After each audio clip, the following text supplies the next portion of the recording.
ಅವರ ಗೃಹ ಕಚೇರಿಯಲ್ಲಿ ಫೈನಾನ್ಸ್ ಡಿಪಾರ್ಟ್ಮೆಂಟ್ ಅಧಿಕಾರಿಗಳ ಸಭೆ ಮಾಡುವುದರೊಂದಿಗೆ ಇಲ್ಲಿಗೆ ಬಜೆಟ್ ಮಂಡಿಸುವುದಕ್ಕೆ ಸಿದ್ಧತೆಗಳು ಆರಂಭಗೊಂಡವು ಅಂತ ಅರ್ಥ. ಈ ಮೀಟಿಂಗ್ ಶುರುವಾದರೆ ಮೊದಲು ಫೈನಾನ್ಸ್ ಡಿಪಾರ್ಟ್ಮೆಂಟ್ ಅಧಿಕಾರಿಗಳನ್ನು ಕರೀತಾರೆ. ಏನೇನಾಯಿತು, ಕಳೆದ ವರ್ಷದ ಬಜೆಟ್ನಲ್ಲಿ ಎಷ್ಟು ಇಂಪ್ಲಿಮೆಂಟ್ ಆಗಿದೆ, ಎಷ್ಟು ದುಡ್ಡು ಉಳ್ಕೊಂಡಿದೆ, ಎಲ್ಲೆಲ್ಲಿಂದ ಎಷ್ಟೆಷ್ಟು ರೆವಿನ್ಯೂ ಬಂತು, ಮುಂದಿನ ವರ್ಷ ಎಲ್ಲೆಲ್ಲಿಂದ ಎಷ್ಟೆಷ್ಟು ರೆವಿನ್ಯೂ ತರಬಹುದು, ಈ ಥರದ ಚರ್ಚೆಗಳು. ಇದಾದಮೇಲೆ ಡಿಪಾರ್ಟ್ಮೆಂಟ್ ವೈಸ್ ಮೀಟಿಂಗ್ಗಳು ಶುರುವಾಗ್ತವೆ. This is the beginning of budget preparation. ಒಂದು ಪ್ರಶ್ನೆ ಇತ್ತು, ನಾಯಕತ್ವ ಬದಲಾವಣೆ, ಆ ಚರ್ಚೆ ಈ ಚರ್ಚೆಗಳು ನಡೀತಾ ಇರುವಾಗ ಸಿದ್ದರಾಮಯ್ಯನವರು ಬಜೆಟ್ ಮಂಡನೆ ಮಾಡೋದಕ್ಕೆ ಹೊರಟಿದ್ದಾರೆ.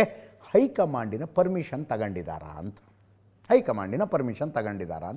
ಒಂದು ಚರ್ಚೆ ಬಂತು. ನಾನು ಕುತೂಹಲ ಕೇಳಿದೆ ಅದನ್ನೊಂದು ಪಾರ್ಟಿ ರೌಂಡ್ಸ್ನಲ್ಲಿ ಪ್ರಶಾಂತ್ ನಾಥ್ ಅವರಿಗೆ. ಅವ್ರು ಹೇಳಿದ್ರು, ಅಲ್ಲ ಸರ್, ಇಂಥ ಟೈಮ್ನಲ್ಲಿ ಹೈಕಮಾಂಡಿಗೆ ನಾನು ಬಜೆಟ್ ಮಂಡನೆ ಮಾಡಲಾ ಅಂತ ಕೇಳೋದಕ್ಕಾಗತ್ತಾ? ಬಜೆಟ್ ಮಂಡನೆ ಮಾಡಲಾ, ಆ ಪ್ರಶ್ನೆ ಎಲ್ಲೆಲ್ಲಿಗೆ ತಗೊಂಡು ಹೋಗ್ಬಿಡುತ್ತದು.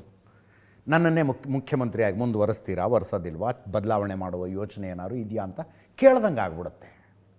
ಅದರ ಬದಲು ಪ್ರತಿ ವರ್ಷ ಮಾಡ್ತಾ ಇರೋ ರೀತಿಯಲ್ಲಿ ಮಾಡ್ಕೊಂಡು ಹೋಗೋದಪ್ಪ.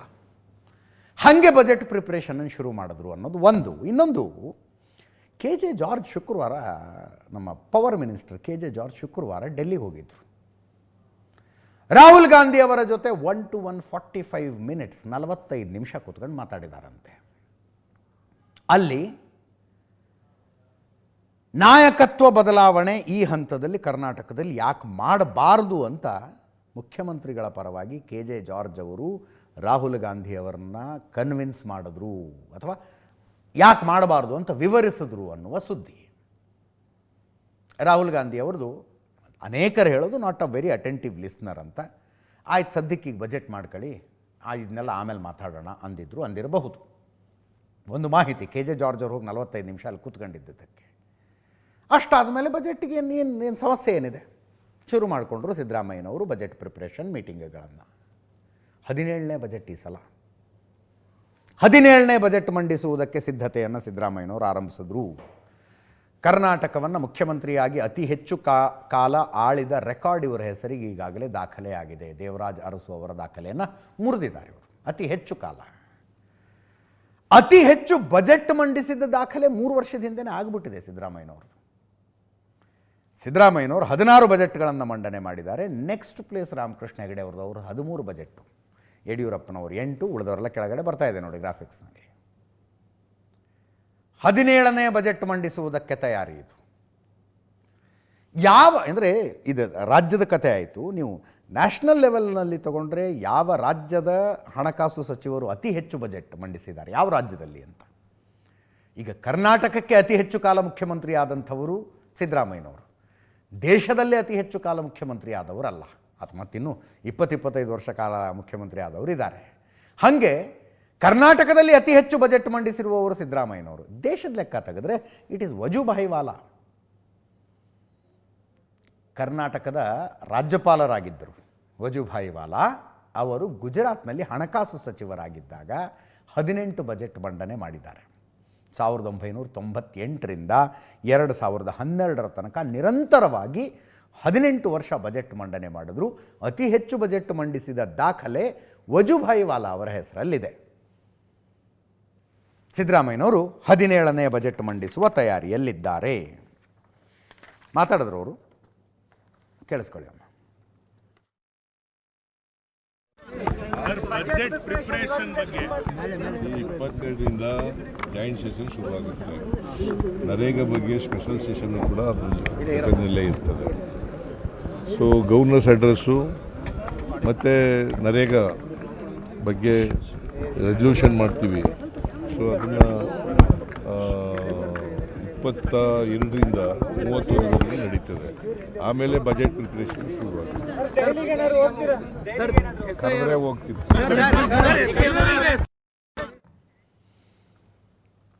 ಇದರ ಮಧ್ಯದಲ್ಲಿ ಉಪಮುಖ್ಯಮಂತ್ರಿಗಳ ದಾವೋಸಿಗೆ ಹೋಗಿದ್ದಾರೆ. ನೆನ್ನೆನೇ ಹೇಳಿದೆ, ಸ್ವಿಟ್ಜರ್ಲ್ಯಾಂಡಿನ ದಾವೋಸ್ಗೆ ಜಾಗತಿಕ ಹೂಡಿಕೆದಾರರ ಸಮ್ಮೇಳನದಲ್ಲಿ ಭಾಗಿಯಾಗೋದಕ್ಕೆ ಹೋಗಿದ್ದಾರೆ. ಮುಖ್ಯಮಂತ್ರಿಗಳು ಹೋಗಬೇಕಾಗಿತ್ತು, ಅವರ ಬದಲು ಉಪಮುಖ್ಯಮಂತ್ರಿಗಳು ಹೋಗಿದ್ದಾರೆ. ಎಂ ಬಿ ಪಾಟೀಲರು ಹೋಗಿದ್ದಾರೆ, ಕೈಗಾರಿಕಾ ಸಚಿವ ಎಂ ಬಿ ಪಾಟೀಲರು. ಅಣ್ಣ ಅಲ್ಲಿರುವಾಗ ತಮ್ಮ ಆಡಿದ ಮಾತುಗಳು ನೀವು ಕೇಳಿಸ್ಕೊಳ್ಳಿ ಒಮ್ಮೆ, ಆಮೇಲೆ ಹೇಳಿ ನನಗೇನು ಅನಿಸುತ್ತೆ ಅಂತ. ಡಿ ಕೆ ಸುರೇಶ್ ಅವರ ಸ್ಟೇಟ್ಮೆಂಟು, ರಾಜಕೀಯದಲ್ಲಿ ಯಾವುದೂ ಶಾಶ್ವತ ಅಲ್ಲ, ಅಧಿಕಾರ ಶಾಶ್ವತ ಅಲ್ಲ, ತಾಳ್ಮೆಯೂ ಶಾಶ್ವತ ಅಲ್ಲ ಅಂದರು ಅವರು. ಅಂದರೆ ಸದಾಕಾಲ ತಾಳಿಕೊಂಡಿರ್ತಾರೆ ಅಂತೆಲ್ಲ ಅನ್ಕಬೇಡಿ ಅನ್ನೋ ಹಂಗಿತ್ತದು. ಡಿ ಕೆ ಶಿವಕುಮಾರ್ ಅವರ ನಿಷ್ಠೆ ಪಕ್ಷಕ್ಕೆ, ವ್ಯಕ್ತಿಗೆ ಅಲ್ಲ ಅಂದರು. ವ್ಯಕ್ತಿಗೆ ಅಲ್ಲ. ನೀವು ಹೆಂಗೆ ರೀಡ್ ಮಾಡ್ತೀರದನ್ನು?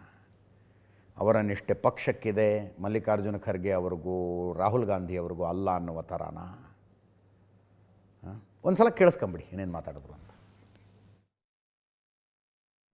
ನೋಡಿ, ಪಕ್ಷ ಆಲ್ರೆಡಿ ಹೇಳಿದೆ ತಾಳ್ಮೆಯಿಂದ ಇರಿ ಅಂತೇಳಿ. ಸೊ ಇವತ್ತು ರಾಹುಲ್ ಗಾಂಧಿ ಅವರು ಕೂಡ ಮೈಸೂರಿನಲ್ಲಿ ಭೇಟಿ ಮಾಡುವಂಥ ಸಂದರ್ಭದಲ್ಲಿ ಸೂಕ್ತ ಸಮಯದಲ್ಲಿ ಸೂಕ್ತ ನಿರ್ಧಾರ ತಗೋತೀವಿ ಅಂತ ಹೇಳಿ ತಿಳಿಸಿದ್ದಾರೆ. ಸೊ ಹಾಗಾಗಿ ಡಿ ಕೆ ಶಿವಕುಮಾರ್ ಅವರು ಮೊದಲಿಂದನೂ ಕೂಡ ಪಕ್ಷದ ಶಿಸ್ತಿನ ಸಿಪಾಯಿ. ಸೊ ಪಕ್ಷದ ಹಿತದೃಷ್ಟಿಯಿಂದ, ಶಾಸಕರ ಹಿತದೃಷ್ಟಿಯಿಂದ, ಸೊ ಎಲ್ಲವನ್ನೂ ಕೂಡ ತಾಳ್ಮೆಯಿಂದ ಎಲ್ಲ 140 ಶಾಸಕರನ್ನು ಒಟ್ಟಾಗಿ ತೆಗೆದುಕೊಂಡು ಹೋಗಬೇಕು ಅನ್ನೋ ಗುರಿಯನ್ನು ಇಟ್ಕೊಂಡು ಪಕ್ಷದ ಆದೇಶಕ್ಕೋಸ್ಕರ ಕಾಯ್ತಾ ಇದೆ.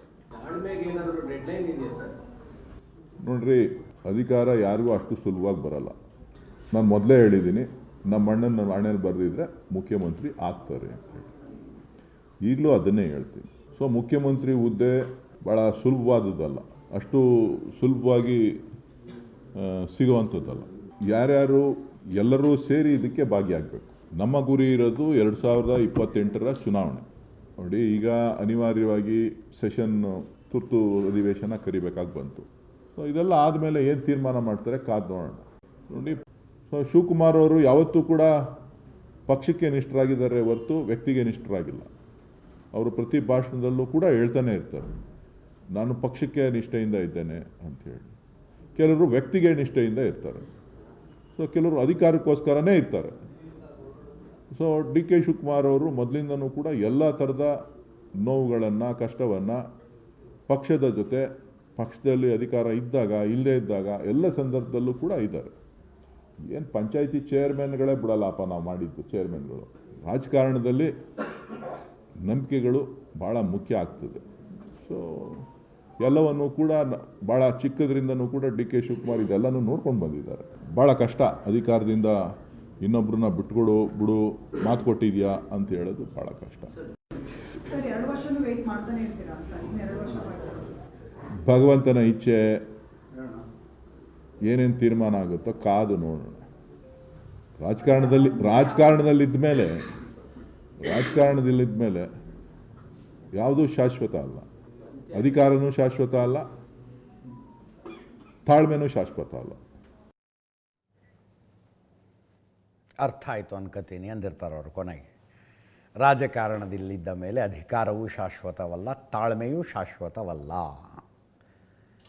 ಎಂಥ ದಡ್ರಿದನ್ನು ಕೇಳಿದ್ರು ಇಲ್ಲಿ ತನಕ ತಾಳ್ಕೊಂಡಿದ್ದೀವಿ, ನೋಡೋಣ ಇನ್ನೆಷ್ಟು ದಿನ ಅನ್ನೋ ಥರದ ಅರ್ಥ ಹೊರಡುತ್ತೆ. ಅವರ ಮಾತಿನಿಂದ ಅಂಥ ಅರ್ಥ ಹೊರಡುತ್ತೆ. ಅದನ್ನೂ ಹೇಳ್ತಾರಲ್ಲ, ಗ್ರಾಮ ಪಂಚಾಯತ್ ಅಧ್ಯಕ್ಷನ ಮಾಡಿರ್ತೀವಿ, ಅವನ್ನ ಇಳಿಸೋದಕ್ಕಾಗೋದಿಲ್ಲ ಅಂತ. ಅವಧಿ ಫಿಕ್ಸ್ ಹೇಳಿರ್ತಾರೆ ಆತನಿಗೆ, 1 ವರ್ಷ, 1.5 ವರ್ಷ ಅಥವಾ ಇಷ್ಟು ತಿಂಗಳಿಗೆ ರಾಜೀನಾಮೆ ಕೊಡ್ಬೇಕಪ್ಪ ಅಂತ. ಅದನ್ನು ಪೂರ್ತಿಯಾಗಿ ಹೇಳ್ತಾರೆ ಅವರು ಅದರಲ್ಲಿ. ಅಣ್ಣ ಮದುವೆ ಒಂದಿದೆ, ಮದುವೆ ಮಾಡ್ಕೊಂಡು ಬಿಡ್ತೀನಿ, ಕಾರ್ಡ್ನಲ್ಲಿ ಒಂದು ಗ್ರಾಮ ಪಂಚಾಯತ್ ಅಧ್ಯಕ್ಷರು ಅಂತ ಹಾಕ್ಸ್ಕೊಂಡ್ಬಿಡ್ತೀನಿ ಅಣ್ಣ, ಆಮೇಲೆ ರಾಜೀನಾಮೆ ಕೊಡ್ತೀನಣ್ಣ ಅಂತ ಕಾಲ ತಳ್ತಾರಂತೆ. ರಾಜೀನಾಮೆನೇ ಕೊಡೋದಿಲ್ಲಂತೆ. ಮೊದಲೆಲ್ಲ ಹ್ಞೂ ಅಂದು ಅಧ್ಯಕ್ಷರಾಗಿರ್ತಾರೆ, ಆಮೇಲೆ ಕೆಳಗೆ ಇಳಿಯೋದಿಲ್ಲ ಅಂತ. ಆ ಉದಾಹರಣೆಗಳನ್ನು ಕೊಟ್ಟು ಡಿ ಕೆ ಸುರೇಶ್ ಅವರು ಹೇಳಿದ್ರು. ಅದರ ಜೊತೆಗೆ ನೋಡಿ, ಅಧಿವೇಶನ ಇದೆ ಈಗ, ಅಧಿವೇಶನ ನಡೀತಾ ಇದೆ. ಈ ಅಧಿವೇಶನ, ವಿಶೇಷ ಅಧಿವೇಶನವನ್ನು ಆರಂಭಿಸಿದ್ದೇ ಪೊಲಿಟಿಕಲ್ ಆ್ಯಕ್ಟಿವಿಟಿಗಳನ್ನು ಕರ್ಬ್ ಮಾಡೋದಕ್ಕೆ ಅಂತ ಒಂದು ರಾಜಕೀಯ ಪಂಡಿತರದೊಂದು ಮಾತು. ಬಜೆಟ್ ಮಂಡಿಸುವ ತನಕ, ಸಿದ್ದರಾಮಯ್ಯನವರು ಇಲ್ಲಿಂದ ಬಜೆಟ್ ಮಂಡಿಸುವ ತನಕದ ಅವಧಿ ಇದೆಯಲ್ಲ, ಮತ್ತೊಂದಷ್ಟು ಜನ MLAಗಳು ಹೋದರು, ದಿಲ್ಲಿ ಪ್ರವಾಸ ಮಾಡಿದ್ರು, ಅಲ್ಲಿ ಭೇಟಿ ಆದರು, ಅವರ ಫೋಟೋಗಳು ಬಂದವು, ಅವರ ಹೇಳಿಕೆಗಳು ಬಂದವು. ಎಲ್ಲವನ್ನು ಅವಾಯ್ಡ್ ಮಾಡೋದು ಹೆಂಗೆ? ವಿಶೇಷ ಅಧಿವೇಶನ ಸಂದರ್ಭದಲ್ಲಿ ಆ ಆ್ಯಕ್ಟಿವಿಟಿ ಯಾರು ಮಾಡಿದ್ರೆ ಪಕ್ಷ ವಿರೋಧಿ ಚಟುವಟಿಕೆ ಅನ್ನಿಸ್ಕೊಂಡ್ಬಿಡುತ್ತೆ. ಪಕ್ಷ ವಿರೋಧಿ ಚಟುವಟಿಕೆ.